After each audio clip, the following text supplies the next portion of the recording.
नमस्कार दोस्तों, मैं आलोक आपका स्वागत करता हूं वैदिक एस्ट्रो पर। तो आज हम बात करेंगे हेयर लाइन। तो हेयर लाइन क्या है, आपके दिमाग में सर ये आया होगा। हेयर लाइन मतलब आपके बाल जिस पॉइंट से, जिस लाइन से स्टार्ट होते हैं उसे हम हेयर लाइन कहते हैं। यानी कि आपके बाल अगर यहाँ से स्टार्ट हुए हैं तो ये पॉइंट, ये लाइन आपका हेयर लाइन है। तो हेयर लाइन का अपने आप में खुद का एक सिग्निफिकेंस होता है जो आपकी पर्सनैलिटी के बारे में काफी चीजें रिवील करता है। तो यहाँ मैं आपको जो हेयर लाइन के बारे में बताऊंगा,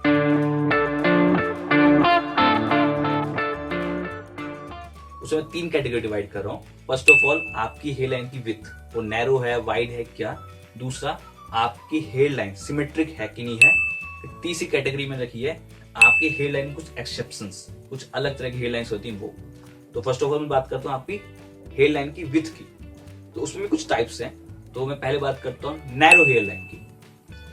देखिए, नैरो हेयर लाइन जो होती है, नॉर्मली यूजुअली ये हेयर लाइन लेडीज में, लड़कियों में ज्यादा पाई जाती है इन कंपैरिजन टू बॉयज। इसका एक साइकोलॉजिकल रीजन है, मैं आपको बताता हूँ वो रीजन क्या है। देखिए, इस तरह के हेयर लाइन वाले लोग जो होते हैं हैविली सोशलाइज्ड होते हैं, और जो इनकी अपब्रिंगिंग होती है कुछ इस तरह की होती है कि जो इनकी मन की इच्छाएं होती हैं या इनके जो खुद के ख्याल होते हैं ये एक्सप्रेस नहीं कर पाते अपने माँ बाप के सामने। तो आप ये कह सकते हैं कन्फॉर्मिंग टाइप के होते हैं। तो आपने देखा ही होगा, जैसे लड़कियां जो होती हैं वो समाज से बॉयज के मुकाबले ज्यादा सोशल होती हैं। मौसी, चाचा, ताऊ से उनका ज्यादा बोलना चलना होता है बजाय कि लड़कों के। एंड सेकंड, बॉयज देखिए थोड़ा सा रिवेलियस हो जाते हैं, वो अपने मन से चीजें कर लेते हैं, माँ बाप के अगेंस्ट चले जाते हैं। But normally in Indian culture लड़कियां काफी हद तक अपनी माँ बाप की बातों का पालन करती हैं। कई चीजें उनके मन में होती है जो सही भी होती है, लेकिन उसको वो एक्सप्रेस नहीं कर पाती क्योंकि वो अपने माँ बाप की बातों को टाल नहीं पाते। तो इसलिए हेयर लाइन ज्यादातर लड़कियों में पाई जाती है। तो ये रहती है नैरो हेयर लाइन। अब बात करते हैं medium wide hair line. Medium wide hair line का मतलब है आपकी हेयर लाइन ना ज्यादा वाइड है और ना ज्यादा नैरो है। यानी कि मैं उसकी शेप की बात नहीं कर रहा हूँ कि राउंड है कि स्क्वायर है, वो अलग केस है।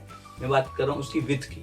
जैसे मेरी भी मीडियम वाइड हेयर लाइन है, अभी टोपा पहनने का सबको दिख नहीं रही होगी। तो मीडियम वाइड हेयर लाइन का मतलब क्या होता है? ऐसे लोग जो उनका बचपना होता है या एडोलसेंस होता है, इसमें ये समाज के हिसाब से, माँ बाप के हिसाब से चलते हैं। बट एक एज आने पर ये सूटेबली, मतलब अपने एक्सप्रेशन, अपने इमोशन और जब उनकी खुद की इच्छा है वो एक्सप्रेस कर पाते हैं घर वालों के सामने और अपने मन की चीजें करते हैं इन अ बैलेंस्ड मैनर। ओके। और फिर अब बात करते हैं हम वेरी वाइड हेयर लाइन, मतलब काफी ज्यादा वाइड हेयर लाइन। ऐसे लोग होते हैं रिवेलियस। अब रिवेलियस से मतलब आप ये मत समझ लीजिएगा विद्रोही हैं, धरने में बैठ जाएंगे, ऐसा नहीं है। रिवेलियस से मतलब ये है जो इनकी खुद के थॉट्स, खुद के जो इनके मतलब खुद के जो विचार होंगे उसको ज्यादा तवज्जो देंगे बजाय कि सोसाइटी के प्रेशर के। जैसे कि एग्जांपल मान लेते हैं, किसी व्यक्ति की बहुत ज्यादा वाइड हेयर लाइन है, कुछ अच्छे फीचर्स और है जैसे स्ट्रॉन्ग जॉज वगैरह है। अगर उसको जो चीज करनी है, मे भी हो सकता है वो आउट ऑफ द वे हो, बट वो करेगा चाहे सोसाइटी कितना ही मना करे। ओके। तो ये तो था मेरा विड्थ के ऊपर हेयर लाइन की। तो अब हम बात करेंगे आपकी हेयर लाइन सिमेट्रिक है कि नहीं है।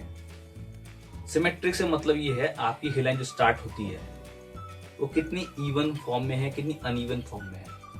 अगर आपकी हेयर लाइन जो है इवनली सिमेट्रिक है, मतलब अगर आपकी राउंड हेयर लाइन है तो बिल्कुल राउंड है, स्क्वायर है बिल्कुल स्क्वायर, मतलब एक बाल ऊपर ना नीचे बिल्कुल, तो उसे कहते हैं इवन हेयर लाइन। तो ऐसे लोग सोशलाइज होते हैं, मतलब गुड सोशलाइजेशन होता है इनका समाज के संग, बैलेंस, मतलब गुड सोशलाइजेशन होता है।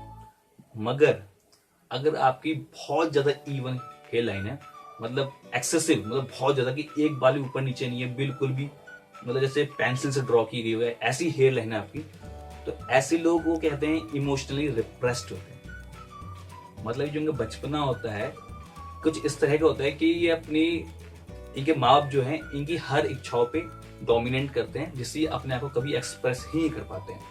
अगर आपकी ऐसी हेयर लाइन है तो इसका मतलब साफ साफ ये है कि आप अपने आप को कभी भी ठीक से अपने माँ बाप के सामने एक्सप्रेस नहीं कर पाए। इसका रीजन ये भी हो सकता है कि जो आपकी अपब्रिंगिंग जिस माहौल में हुई हो उसमें बच्चों को या छोटे बच्चों को अपने दिल की इच्छाएं एक्सप्रेस करने का मौका ही नहीं दिया था। तो अगर आपकी ऐसी हेयर लाइन तो कोई अच्छी चीज नहीं है। इसके अलावा एक होती है अनइवन हेयर लाइन। अनइवन से मेरा मतलब यहाँ पे ये है कि एक बाल ऊपर है, एक बाल नीचे है, एक बाल ऊपर है नीचे है, ताकि हेयर लाइन जिगजैग या फिर कहीं शॉर्ट फॉर्म में है।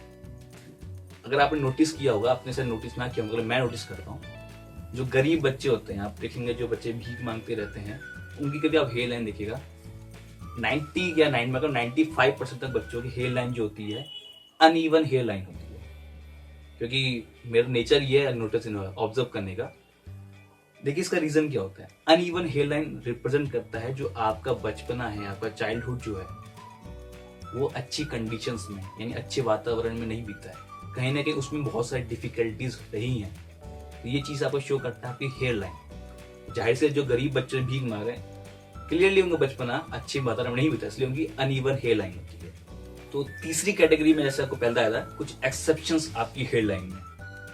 अगर आपकी जो हेयर लाइन है उसके अराउंड आपकी हेयर लाइन पे इंडेंटेशन है, इंडेंटेशन में मतलब यहाँ पे कुछ क्रॉस हैं, कुछ कट्स हैं, चोट के निशान है, कुछ स्किन कलर डिफेडेड है, तो ये चीज आपका रिप्रेजेंट करती है इंट्रोवर्ट। यूजुअली ऐसे लोग इंट्रोवर्ट होते हैं। इवन जो मेरी हेयर लाइन है उस पर भी ये फीचर है, तो मैं थोड़ा सा इंट्रोवर्ट हूँ इसलिए। इसके अलावा देखिए इंट्रोवर्ट के और भी कुछ फीचर होते हैं, सिर्फ आप इस फीचर से इंट्रोवर्ट नहीं कहेंगे, वो मैं बाद में आपको बताऊंगा। इसके अलावा अगर आपकी जो ये हेयर लाइन है विस्पी हेयर्स, एक फेशियल फीचर का नाम है विस्पी हेयर्स, मतलब ये है आपकी हेयर लाइन पे कहीं ना कहीं थोड़े थोड़े बेबी हेयर्स, छोटे छोटे बाल निकल रहे हो, खासकर कॉर्नर्स ऑफ जो की आपकी हेयर लाइन इधर, इनको हम कहते हैं विस्पी हेयर्स। तो ये फीचर आपको ज्यादातर छोटे बच्चों में मिलेगा, बजाय इन कंपेरिजन टू बड़े के जो 14 साल के, 12 साल के, 8 साल के, 10 साल के बच्चों में ये फीचर उनको आपको उन बच्चों में ज्यादा मिलेगा। इसका रीजन क्या था, ये जो ये फीचर है ये रिप्रेजेंट करता है डीप इम्पैक्ट ऑफ मदर। मतलब आपकी लाइफ में आपकी जो मदर है उनका बहुत बड़ा इम्पैक्ट होगा। मे बी वो पॉजिटिव हो सकता है या फिर नेगेटिव हो सकता है, बट इम्पैक्ट होगा। तो जाहिर से बच्चे जो होते हैं 8 साल, 10 साल, 12 साल के, उनकी पूरी लाइफ उनकी मदर पे ही डिपेंड होती है। तो इसलिए ये फीचर छोटे बच्चों में ज्यादातर पाया जाता है। इवन मेरे भी करीब 16 या 17 साल की उम्र तक ये फीचर था, उसका ग्रेजुअली वो फीचर हट गया। समझ गए रीजन क्या है। इसके अलावा एक होता है protruding ridge above hair line. मैं समझाता हूँ इसका मतलब क्या है। रिज से मतलब ये है, मान लीजिए आपकी ये आपका फोरहेड है, ओके, ऐसा। फिर आपने कुछ देखा होगा कुछ लोगों का ऐसा रिज होता है ऊपर की तरफ। अगर जिन लोगों का ये रिज होता है, नॉर्मली ये रिप्रेजेंट करता है साइकिक। यहाँ साइकिक का गलत मैनर मत लीजिएगा। साइकिक का मतलब यहाँ पागल या साइक्लो कुछ ऐसा नहीं है। यहाँ साइकिक से मतलब ये है जो मतलब कंडीशंस या सर्कमस्टांसेस के हिसाब से पहले ही गेस कर लेते हैं इसका आउटकम क्या हो। समझिए, मतलब आने वाली चीजों को पहले ही भाप लेना। इवन अगर इनका स्लैंटेड फोरहेड है, बहुत ज्यादा स्लैंटेड फोरहेड ना हो और हाई फोरहेड है, उसके संग साइकिक रिज हो, तो ये वाला फीचर खासकर की बड़े बड़े एंटरप्रेन्योर्स में पाया जाता है, क्योंकि पहले ही भाप लेते हैं कि सेंसेक्स में क्या होगा, निफ्टी में क्या होगा। लेकिन मैं आपको बताया जैसे कि स्लैंट फोरहेड भी इसलिए होना चाहिए। तो ये था मेरा हेयर लाइन के ऊपर पूरा एनालिसिस। आई होप आपको पसंद आया होगा। अगर आपको ये वीडियो पसंद आए तो प्लीज लाइक करें, कमेंट करें एंड सब्सक्राइब नहीं किया सब्सक्राइब करें।